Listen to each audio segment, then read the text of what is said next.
Ito yung pan motor.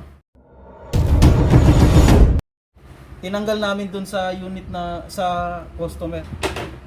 Ito yung indoor board. Ngayon, nilinis namin to kahapon. Tapos, hindi kami na-inform na may sira pala yung unit. Habang nililinis ko yung indoor, siyempre ini-sprayhan ko siya, hinahawakan ko po ito. Yan, nakakabit po yan dyan. Tapos, maganit siyang umikot. Ngayon, nung sinabi ko sa customer yon, dun pa lang niya nabanggit sa akin na may problema nga yung aircon niya. Pero, nakalimutan niya lang din talagang sabihin kasi yung kausap ko iba doon sa talagang nagpapalinis, yung talagang anak niya, no? So, yung anak niya yung nakakaalam ng problema kasi yun ang gumagamit ng aircon niya. So, okay naman yun, wala namang problema. Ngayon, eto, kaya binaklas ko to. Ito po kasi ang hinala ko talaga.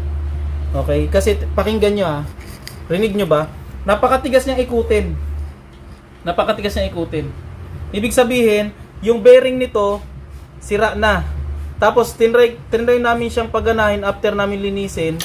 Hindi siya umiikot. Parang iikot siya isa tapos ayaw na umikot. Iikot ng isa, ayaw na ulit. Kasi kaya pala ang tigas. Ayan oh. Oh, ayan. Ito yung papalitan. Ayan.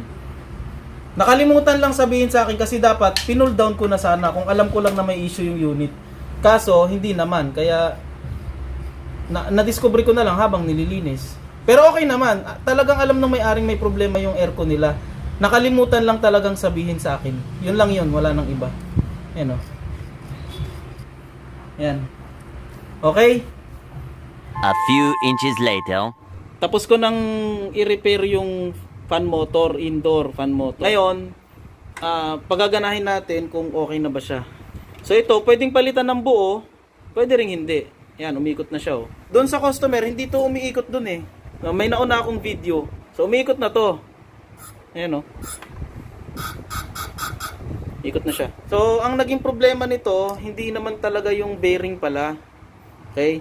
Medyo paghihinalaan mong bearing kasi maganit, maingay, tapos parang may mga ano, yung pala maraming buhangin.